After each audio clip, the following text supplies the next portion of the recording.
Nope. Halfway point of the chapter. Satoshi and I had what?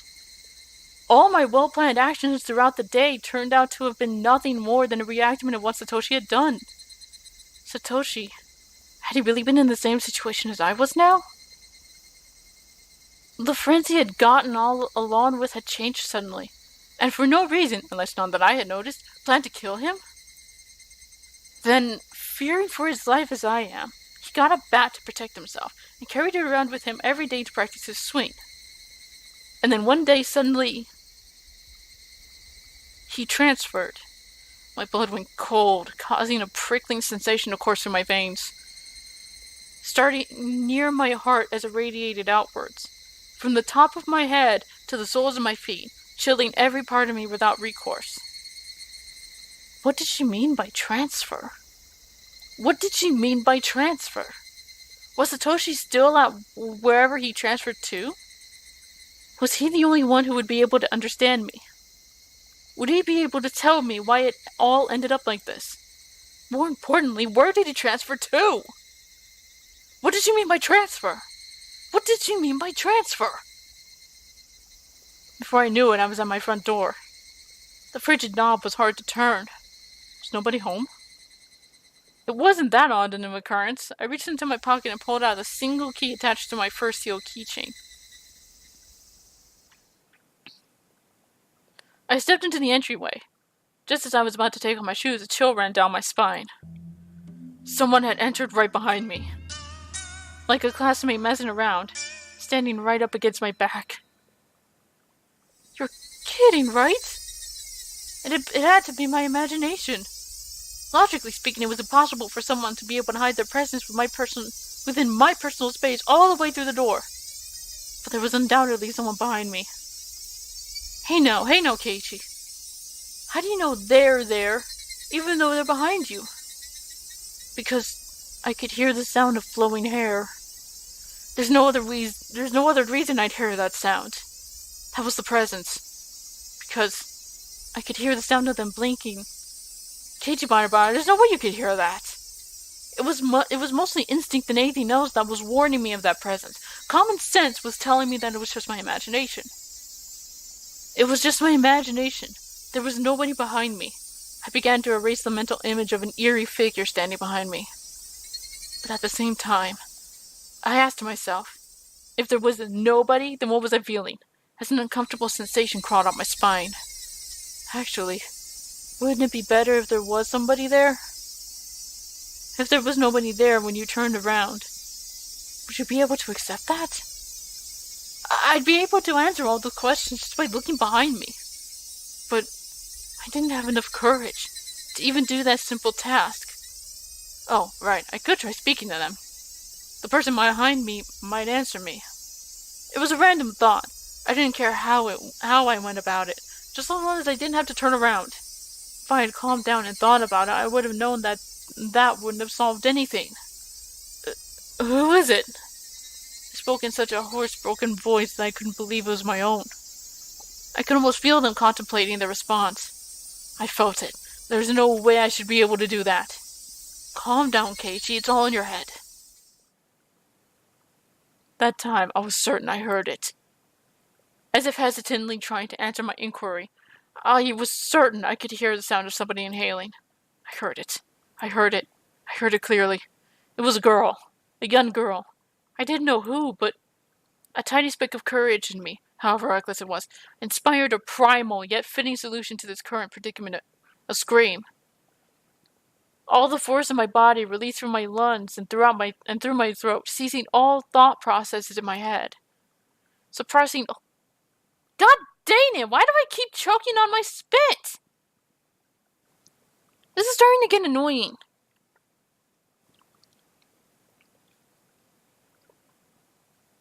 Suppressing all my thoughts and emotions, I began to collapse like a house of cards, somehow managing to twist my body and look back as I did so. It was definitely there. Right there. Somebody was there. Until the moment I turned around, until I brought the area behind me into my field of vision, they were definitely there. Falling face up, my eyes traced the remnants of the presence suspended in the empty space. Couldn't be. They were invisible. They looked like they weren't there. But were they actually still standing there? As I screamed, all the emotions I was holding back burst free in a violent wave. However, I was decidedly calm as my emotional dam collapsed. The turbulent wave of pent-up emotions was skillfully diverted to a torrent of aggression. That emotion was definitely required to extricate myself from the bizarre situation happening right in front of me. In my state of heightened lucidity, I entrusted my body to the fury. The metal bat held firm in my right hand as if drawn there by a magnet. A mid-level sweep would be the hardest attack to dodge. I remembered reading something like that from a book about swordsmanship or something. Ah! I brandished my will to fight. The afterimage of that amalgamation of metal flashed as it swung from left to right, beating against the entryway. The bat slammed into the right wall. The tip rebounded violently. Very calmly, I transferred the force of the rebound into a sweep to the left. The door of the shoe cupboard was split into pieces. Those two sweeps whipped through the enemy's space, but they seemed to have a great psychological impact on the enemy. I could feel the panic emanating from that space. The attack wasn't the only thing required. I extracted the bat from the cupboard it was embedded in and screamed as I spun my entire body around in a large arc. Yeah. My scream shook the air, imbuing my ferocious swing with even more destructive power. Dude, you're breaking shit! Without mercy or restraint, my violent strike, with certainly fatal force behind it, shattered the top of the cupboard. You're gonna have to explain that to your parents when they get home. None of my attacks struck the enemy, but my ferocity had certainly seemed to impact them. Breathing heavily, my entire body soaked in sweat, the invisible enemy, there but not there, dispersed. When I was certain that the enemy had retreated, I locked the front door and latched the chain. No way! Had only feigned retreat and was now inside my house? Once again, I channeled my aggression and searched the house for the presence. But it was gone. I had succeeded in fending it off. At that moment, the tension drained from my body and I let out a deep sigh of relief. All of the emotions I'd been holding back chaotically merged together and began to flood out. A hodgepodge of fear, accomplishment, and disbelief all mixed together and began to flow through my body. Unable to deal with each individual feeling, I beat them all back with the strongest exhaustion. Even in this moment, I remained composed. After checking that all the doors throughout the house were locked, I went up to my room on the second floor and closed the curtains. I straightened my back and tilted my head back a little.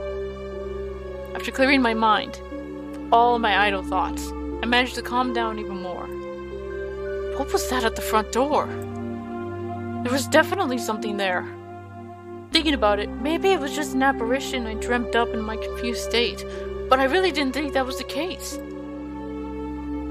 Calm down, Keiichi Maebara. Compose yourself. But no matter how calmly I thought about it, what just happened wasn't a figment of my imagination. It was obviously a supernatural phenomenon, and without a doubt, something was behind me. It wasn't some sort of illusion I saw amidst in my confusion and disorientation. Proof? I had just one piece. When I asked, "Who is it?" they inhaled as if they were about to answer. That sound had clearly reached my ears. The situation I was in right now was still unclear. Either I'd been possessed by the supernatural phenomenon known as Oyashiro-sama's curse, or this was a ruse by the villagers who believed in it and were imitating it. Either way, the motives were unclear. The roundabout way it had been done was also still a mystery. If it was perpetrated by humans, that would mean admitting that it was Rena and the rest of them doing it. But it would be solvable. Oishi-san and the rest of the police would surely arrest my enemy. But if it was a manifestation of Oyashiro-sama's curse, I wondered what would happen.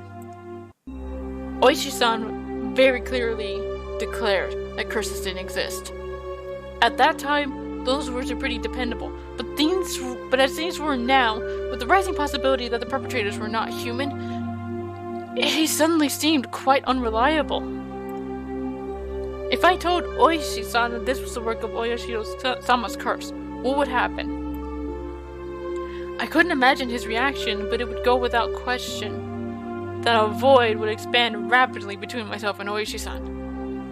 With me having so few allies to begin with and not being able to confidently declare whether or not there was a curse or not, there was no merit to doing that. I'd better keep the facts of what just happened at the doorway to myself. It would be better if I didn't add what happened here to the memo behind the clock. There was still the ever so slight possibility that I was actually confused when I thought I was composed, and I was just going berserk in the entryway. How wonderful would that be if that was really what happened? I'd be able to refute Oyashiro-sama's curse. But if I denied Oyashiro-sama's curse, then that would mean admitting that Rena and the rest were the perpetrators. If I said that Rena and the rest weren't the perpetrators, then that would mean believing in Oyashiro-sama's curse. By denying both of these, I would be admitting that I myself was losing it. The three options from which I couldn't choose became a trilemma of sorts. They mixed together and formed a whirlpool in my head, making my head spin. Once again, I straightened myself and leaned my head back slightly to cool myself down. Calm down, Keiichi. Accept what has actually happened as reality. Stop thinking of anything more than that. But I couldn't help but think about it. How wonderful would it be if it turned out I was delirious and everything up until now was a figment of my imagination? Oyashiro-sama's curse wouldn't exist, and I would still be bestest buddies with Rena and the rest. I would have to be crazy. That was the first time in my life I'd ever wished for such a thing.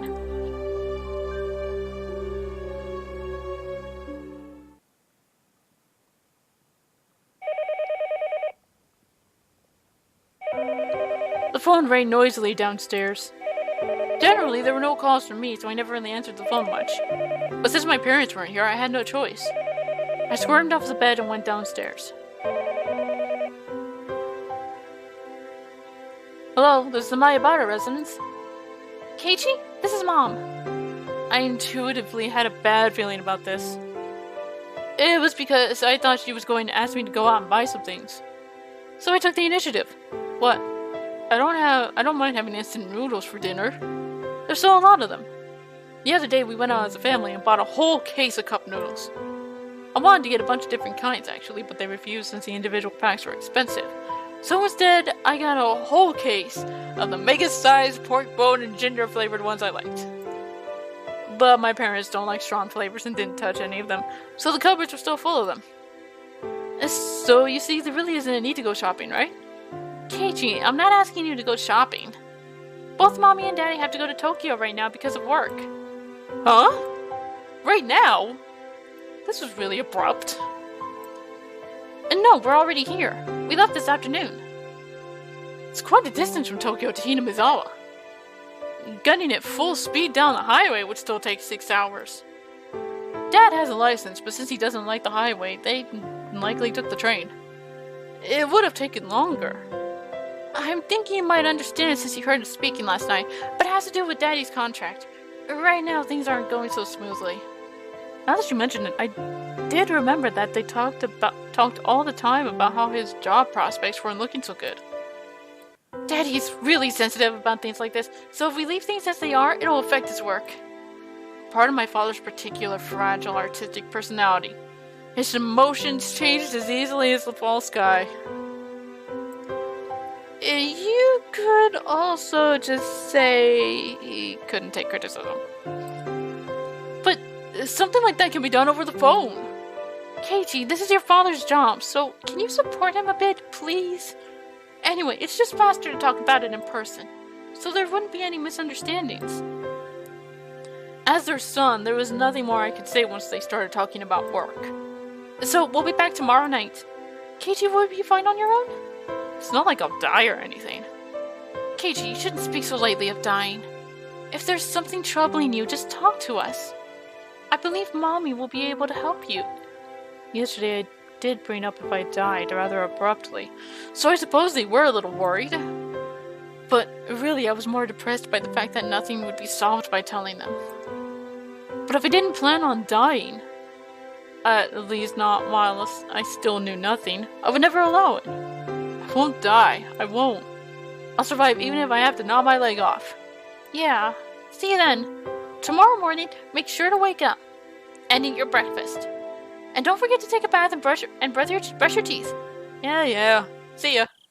The call ended like that. Sometimes my parents went off to Tokyo for business meetings.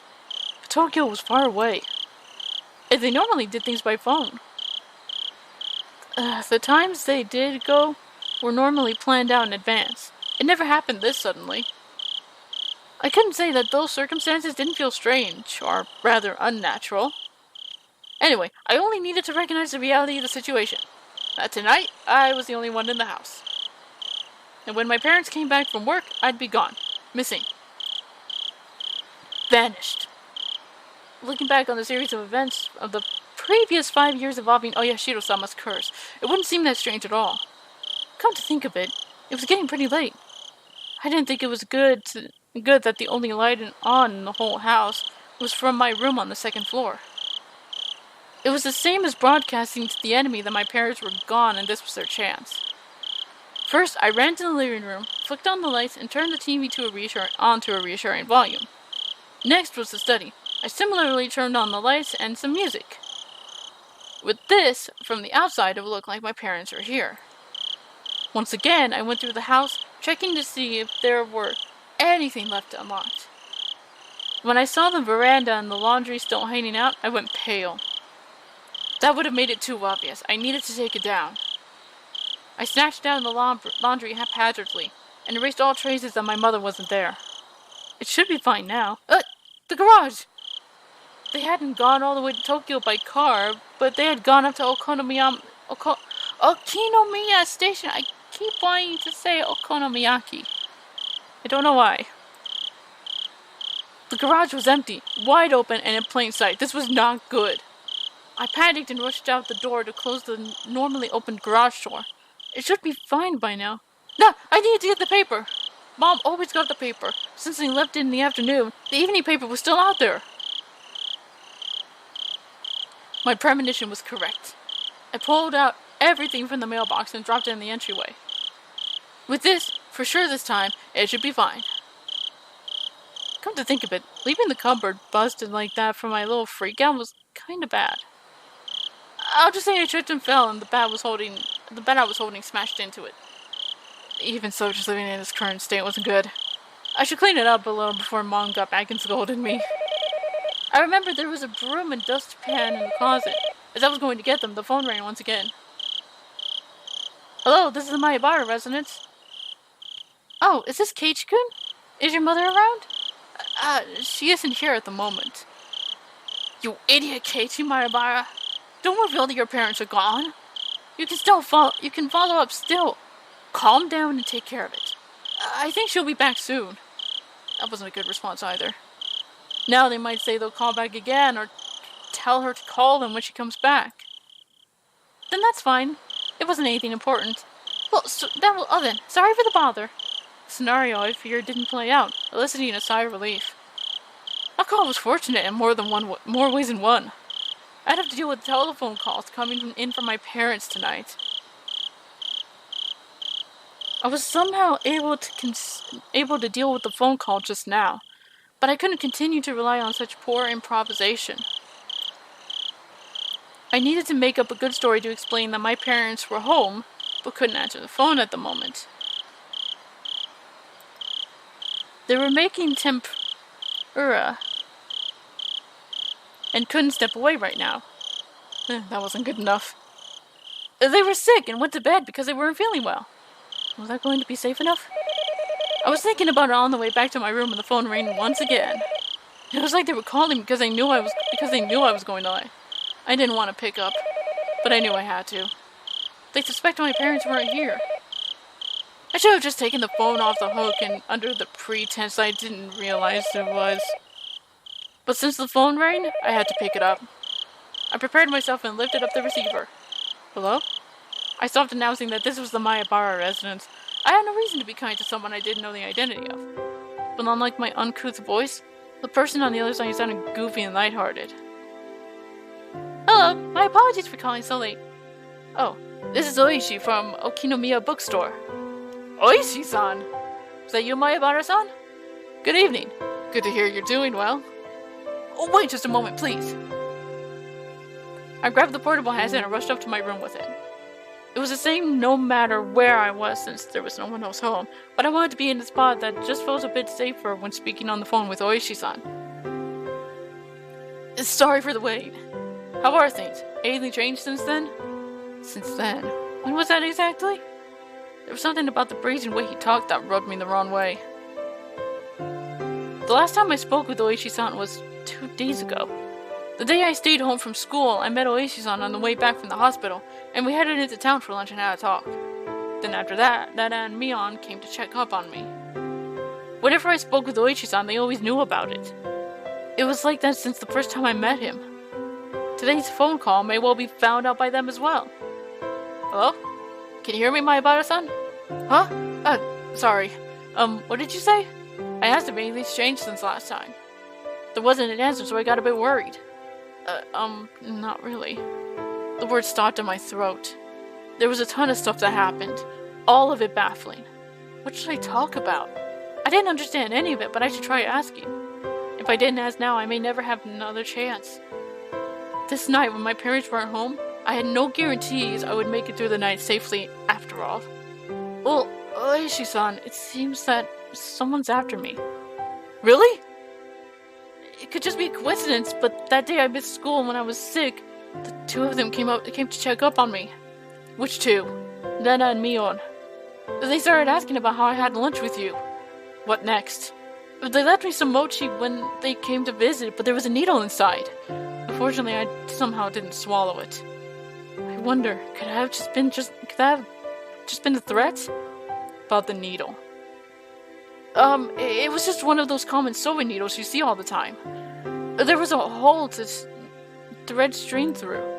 Not that, Mayabara, the needle itself. That's evidence. It could be used as proof they threatened you.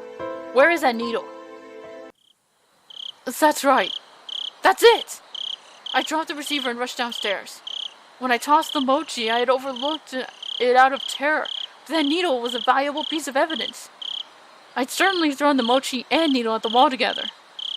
If it was there, then it would be on the living room wall. But my prudent mother had cleaned that living room wall, and there was not a trace of mochi left on it. Could it be that I dropped in the gap between the wall and the carpet? I frantically searched by running my palm along the carpet, but nothing turned up. When I moved around the sofa and Des pulling up the carpet, then flapping it around, I couldn't find the needle. Did my mom clean up everything without noticing it? It was just 2 days ago. I didn't know what day they collected the burnable trash, but it may still be in the trash bin in the kitchen. I rushed into the kitchen, opened the lid of the pail, and poured out its contents. But even at a glance, I could tell that it would be incredibly difficult to find a needle in this pile of trash. I was looking for a needle on a trash stack. I know, I'll try running my hand through it. It was a bit gross, but I was looking for a needle. If I felt a small prick, I'll be able to find it. It was a pretty tactless method, but it was the quickest. I held my breath and started striking the pile of trash in my hand. Filth flew about. There was nothing more disgusting than this, but it was not the time to be concerned about such details. I continued for a while, but nothing turned up.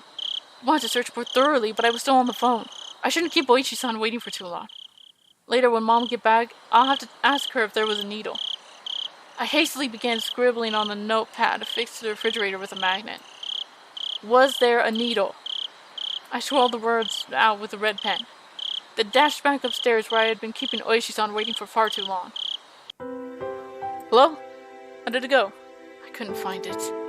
I was really overwhelmed back then, and I see. It would be great if you could find it. Keep it safe. That's right, the needle wasn't the only incident. I had to tell him about this morning with the hit and run. Also, Oishi-san, that isn't all. Actually, this morning, that van was definitely aiming for me. I could say that without question due to the circumstances at that time. Did you see the license plate? I can search for it from here. Damn! I just flipped out yelling at him back then, but I didn't look at the plate. Well, failures on my part with the needle on the plate number. I was so focused at just protecting myself that I let some of the most important details slip out of my grasp. I punched my pillow, annoyed at how worthless I was. I'm sorry. I don't know much more than that it was a white van. Nothing to fret about, my Ibara-san. Anyone would be shaken up after being hit. I guess all of this really isn't a coincidence, is it? Oishi-san started to hem and haw over the other end. I can imagine him folding his arms. Also, Rena is acting strange. How so? What Rena said on the way home today, asking why I was so much like Satoshi-kun. Now I could say with confidence that Rena knew what happened to Satoshi. She knew that there was more to it than him just simply disappearing. Rena knows. She knows something regarding what happened to Satoshi. The kid who was demoned away last year. What would that be exactly? Rena said I was the same as Satoshi. She said something to the effect that the way things are going, I'll end up with the same fate as Satoshi. Fate, you say? Exactly what kind of fate did she say would befall you? Transferring out, she said. Transferring out? Then I said Satoshi transferred out.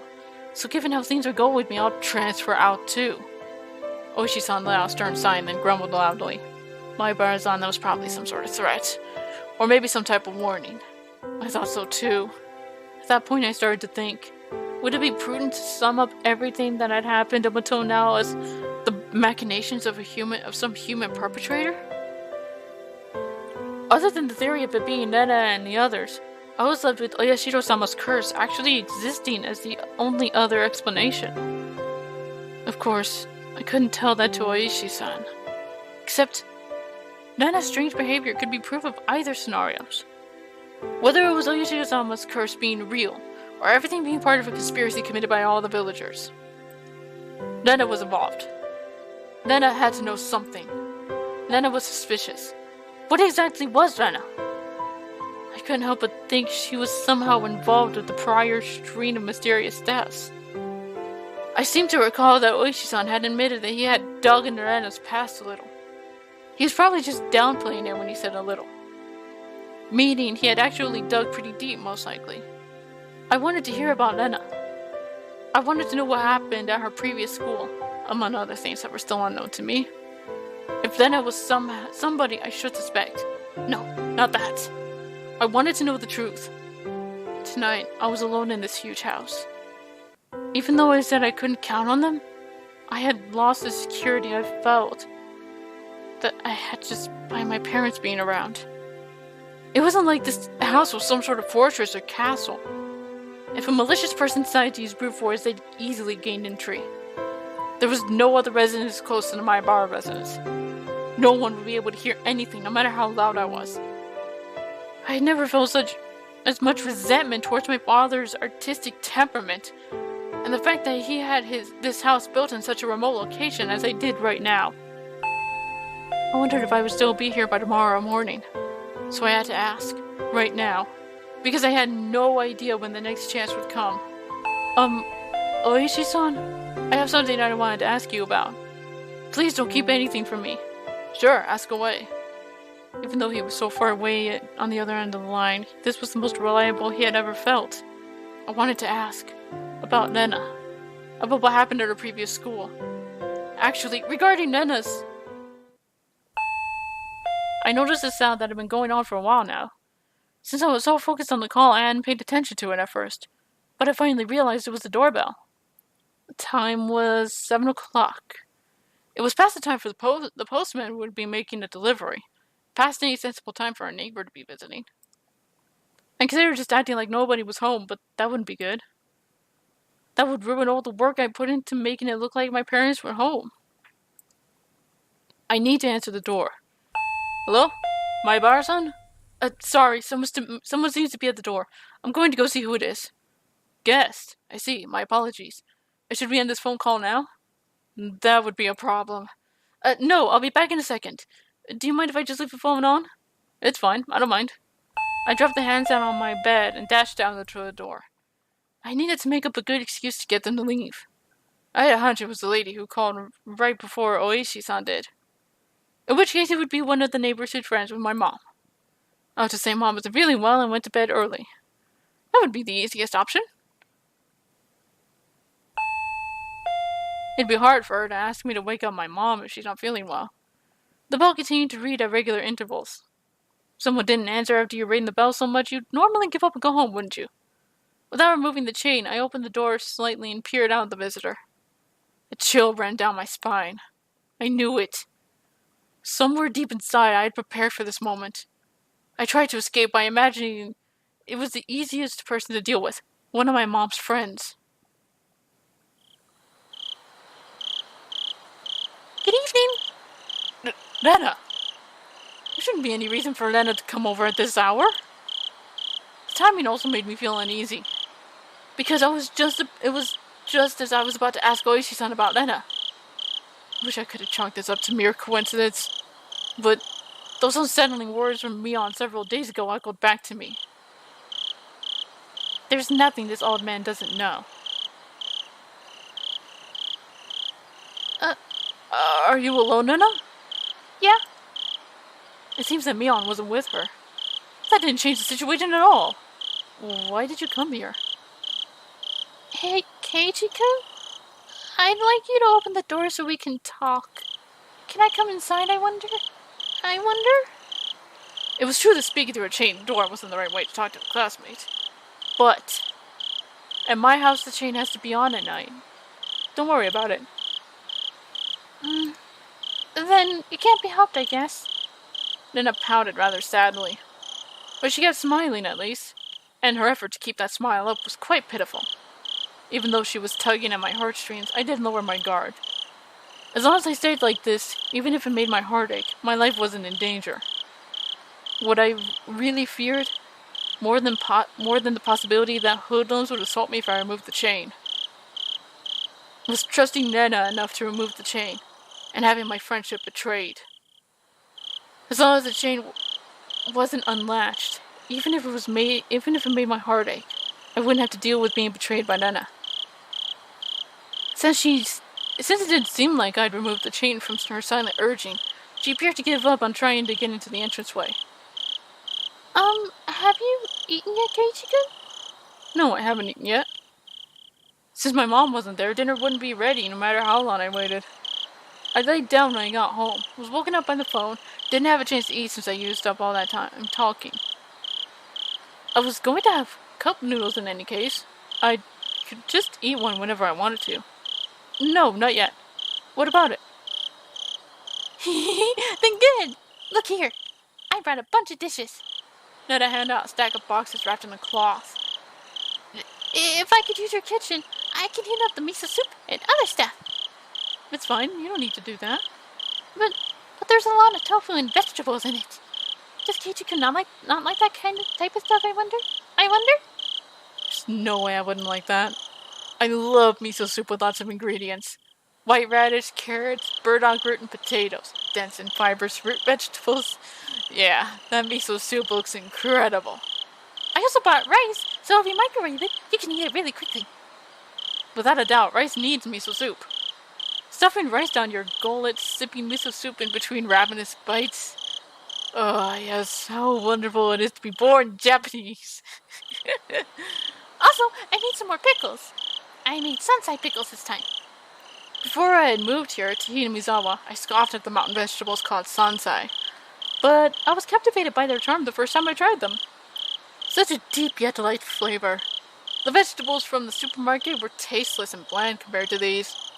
If you had to describe them, then they were the vegetables for the uninitiated. To become an expert such as myself, you first had to partake of sansai. It was common knowledge around here that the Ryugu's family traditional pickles were wonderfully delicious. No matter what kind of pickles they were, they'd go well with that fluffy white rice. And also, and also, but wait, there's more. So delicious. It just seems so delicious. Farewell to my unhealthy self who said he'd make do with cup noodles. Rena appeared to be in good spirits, and she was offering such a delicious sounding dinner. The stress evaporated from my gut and hunger reared its voracious head. At the same time, my wariness of Rena suddenly dwindled. Rena did say she was alone. It shouldn't be a problem letting her inside. Oh, how wrong you're going to be. Though the possibility that it was laced with poison still hadn't been ruled out. At that moment, a cold chill ran down my spine once again. I couldn't understand why such a sensation had occurred just then. But the voice inside me was sounding the alarm. This happy Rena, speaking of this charming dinner, was dependent on one premise. And that premise was that tonight dinner hadn't been made at my house, meaning it was under the assumption that my mom, who should be making it, wasn't here. At any normal household, 7 o'clock would be around the middle of dinner time. If my mom were here, we'd be eating dinner around this time as well. The fact that she brought over all the makings of a meal at this time was inherently strange. Unless she knew.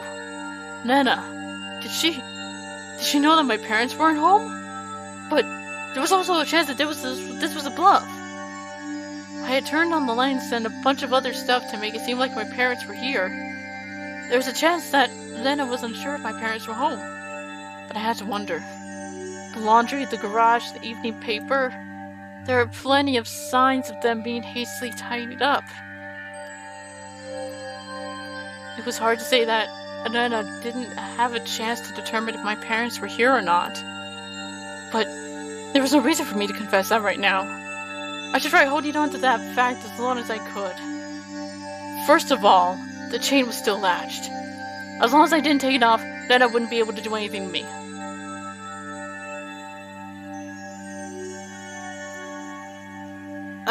I'm quite grateful, but dinner will be ready soon. Huh? Is that so? Is that so? I know you went through all the effort and everything, but, well, unable to think of a good way to refuse, my words trailed off weakly. But some of this could work as side dishes, I think. I'm sorry, we have more than enough already. My mom always wastes quite a few sides, so... You have side dishes? With the smile that bordered on a cringe, I dodged her questions apologetically. But the feeling I tried to ignore began creeping up my back again. I spoke as if my mom was sitting down dinner right now, but it didn't mesh well with what Rena was saying. Rena was talking as if she was aware of some obvious fact, and that I was aware of it as well. So, Keiichi-kun can cook. What did you make, I wonder? No, well, it's not that Then I had assumed out of nowhere that I made the dishes.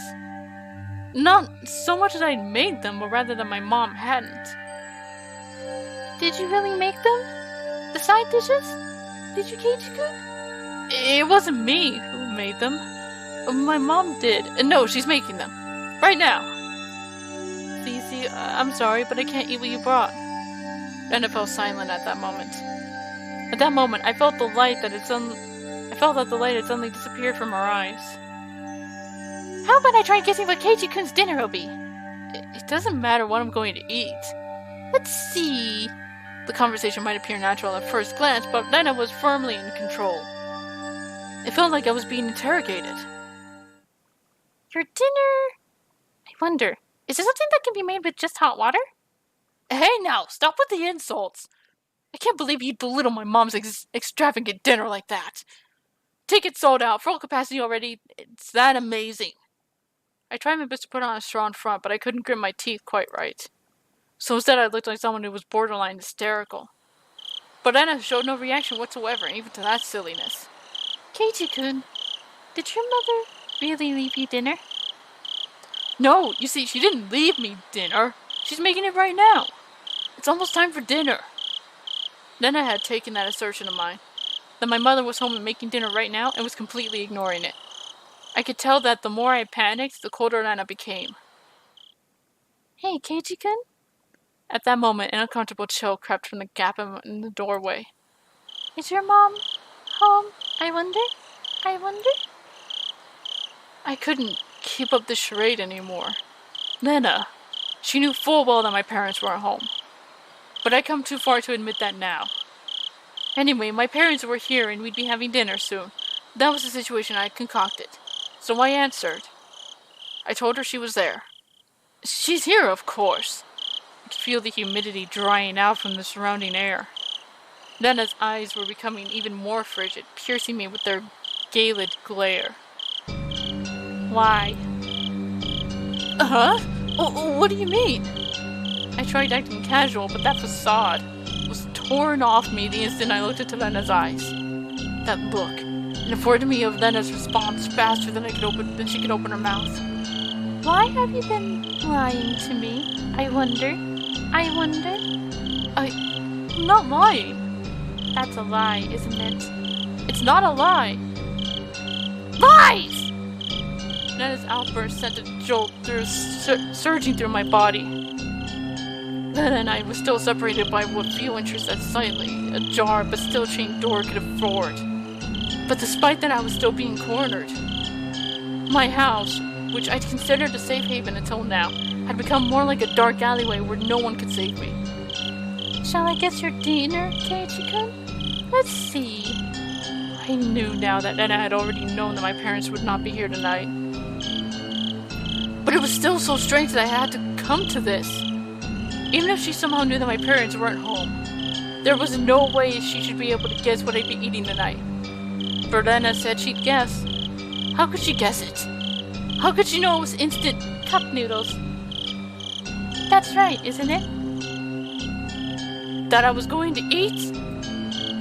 Wait, the cooking repertoire of a man who can't do housework is probably nothing but cup noodles after all. Looking at this statistically, it was the most probable answer. That didn't mean she was guessing. I don't think you'll be full with just noodles. I think having rice and stuff will definitely hit the spot. Calm down, Keiichi Maebara. This was just coincidence.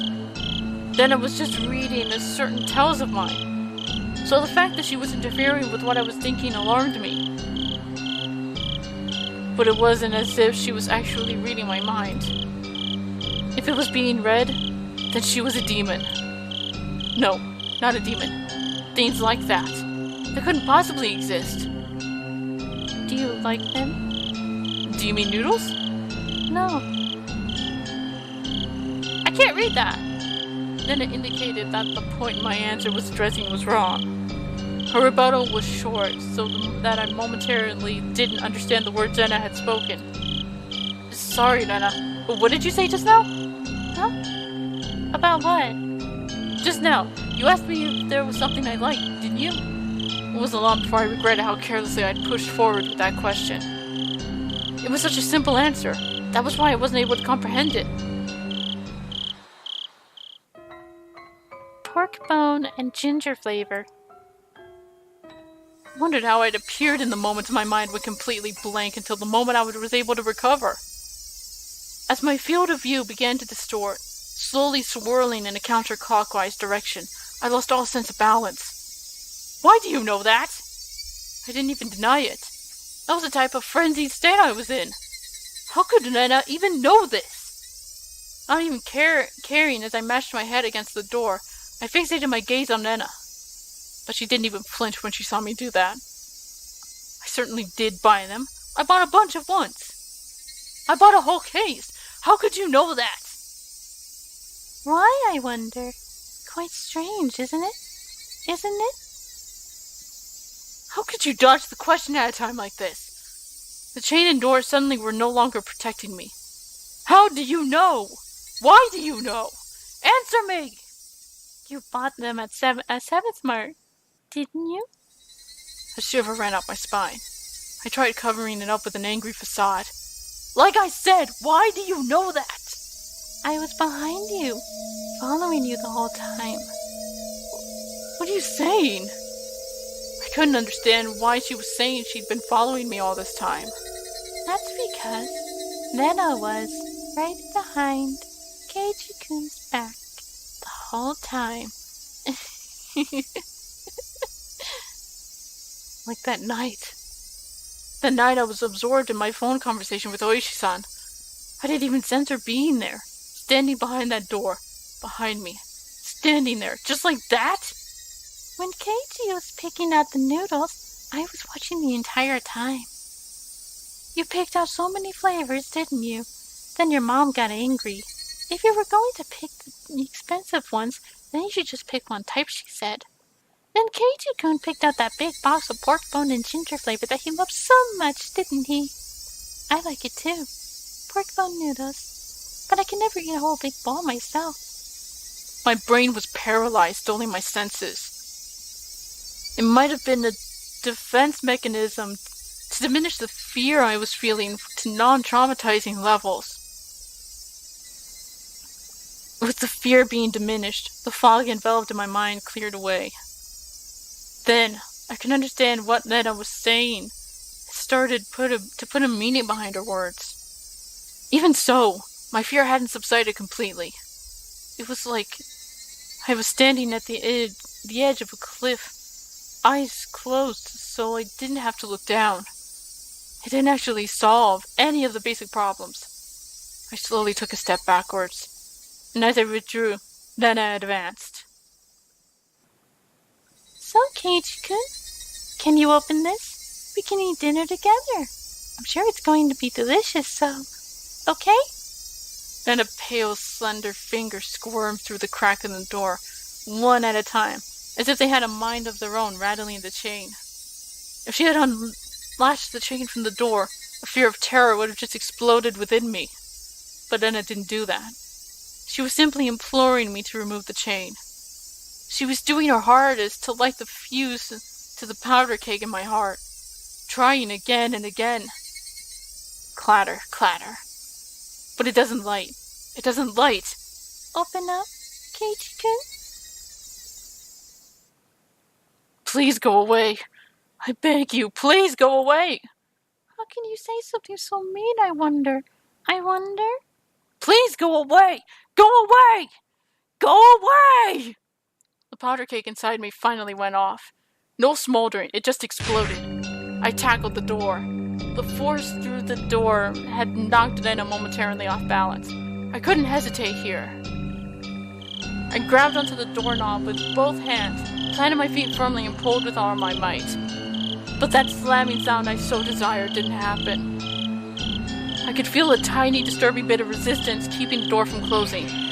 And the source of that was Rena's fingers. Each of those fingers squirming around like tendrils of a carnivorous plant through the crack in the doorway. It hurts. It hurts, Keiji-kun. It hurts. It wasn't a harsh shriek, but more of a yelp like she was trying to keep back. Go away. Go away. Go away. I kept pulling on the door with all my might. I didn't even realize that if I loosened my pull on the door, at least momentarily, Rena wouldn't be able to pull her fingers out, and that was why the door wasn't closing. It really hurts, Keiji-kun. I'm sorry if I was messing around too much. I didn't care one bit for her apology. No matter how much she apologized, it didn't change any of what she had done up until now. It didn't change anything. It hurts. It hurts. I'm sorry. Go away. Go away. Go away. Then I couldn't even leave if she wanted to because I trapped her fingers. Rena's white fingers had become deep red and were no longer even squirming. I'm sorry. Go away, go away, go away. I'm sorry. Rena's apologies were occasionally twisted with pain, but like a broken record, she was intent on repeating it over and over. Go away, go away, go away. Stop it. I pulled on the door even harder. Finally, Rena's fingers were somehow able to slip out from their imprisonment in the doorway. The moment that happened, the door closed soundly, and I could hear the thought of Rena falling on her butt on the other side. I locked the door immediately. It made a loud clunk, voicing my rejection to Rena. I'm sorry. Keiji-kun, I'm sorry. Open up, Keiji-kun. Rena leaned against the door, apologizing profusely, and nothing else. After confirming that I was sufficiently sealed off from her, I trudged away from the entryway. On the other side, I could still hear Rena echoing in her apology. sorry, I'm sorry. Those pitiful words. They would be forever seeking my forgiveness. I didn't feel bad about this at all. But that wasn't out of any sort of malice. I just felt a sort of hazy sense of relief that I was able to escape from Rena. Before, Mion had threatened me at this doorway, saying there was nothing she didn't know. And just now, at the same place, Rena told me the same thing. My feeble attempts to disguise the fact my parents weren't home had served no purpose from the start. I should have just pretended to be out, and not even opened the door. My meager plans hadn't helped at all. In Hinamizawa, it was impossible to outwit them. Even though I was on the other side of the door, I wanted to get away from Rena as far away from Rena as possible. One step, 2 steps. With each one, her sniveling apologies became more distant. I sprinted up the stairs and drove into my room. As you would expect, I was finally no longer to hear Rena's repeating her endless apology. Diving into my bed, I was startled by the hard lump I felt. There was something in my bed? It was a receiver. I finally remembered. I was in the middle of a call with Oishi-san. Looking at the clock, apparently not much time had passed since I went downstairs. Could it be that my clock had run out of batteries? I talked to Rena for so long. How did almost no time pass? But on the hand of the clock was ticking forward 1 second every second as usual. As I put the still warm receiver to my ear, time, which felt frozen, began moving once again. Hello, Oishi-san? Sorry to keep you waiting. No, not at all. I didn't wait that long.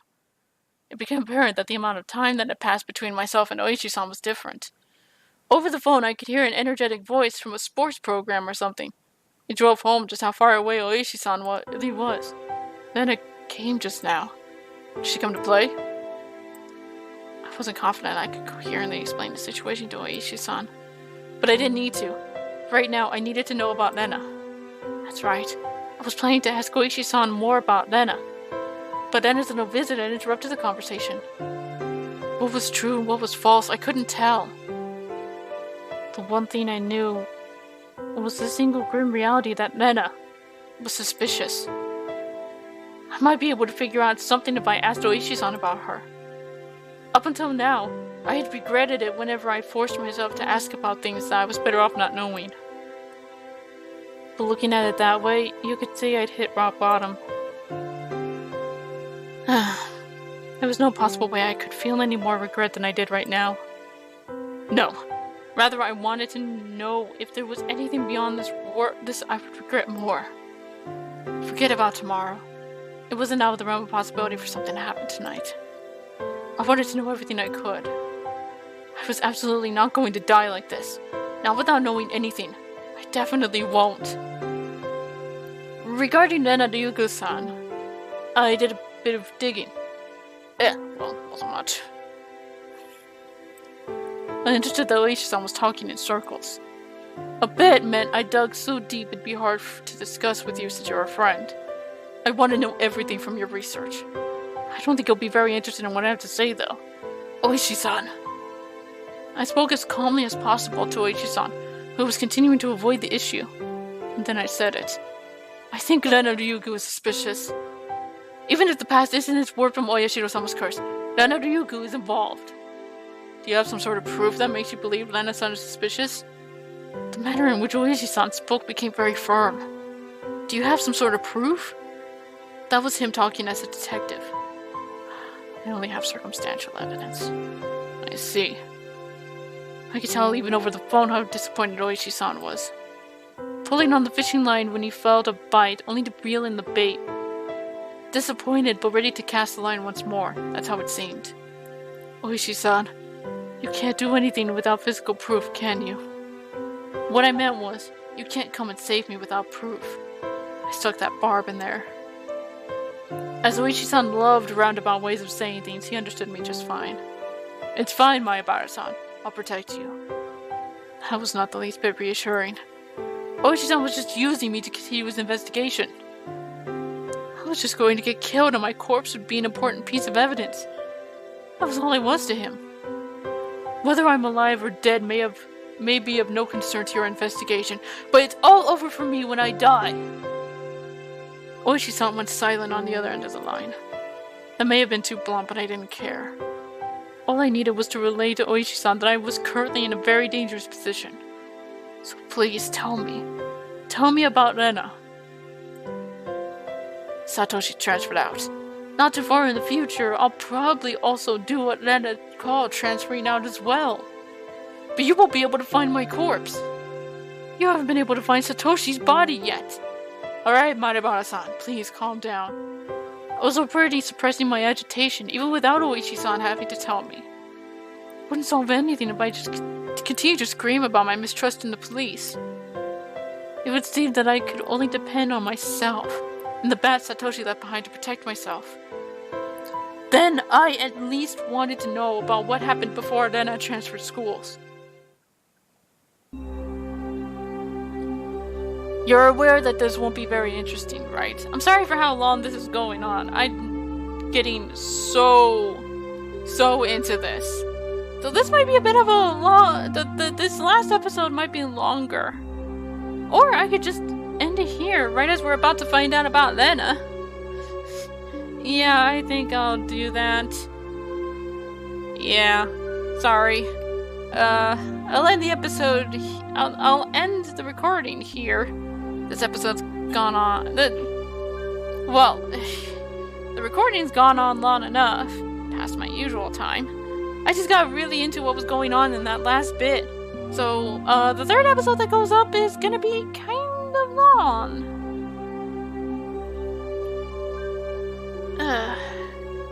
If I plan things right. Well, anyway, we'll continue this next time, which might be my final recording session of this, of Higurashi, if I'm correct in my thinking. So, until then, this is the Gamer Girl signing off. Bye bye!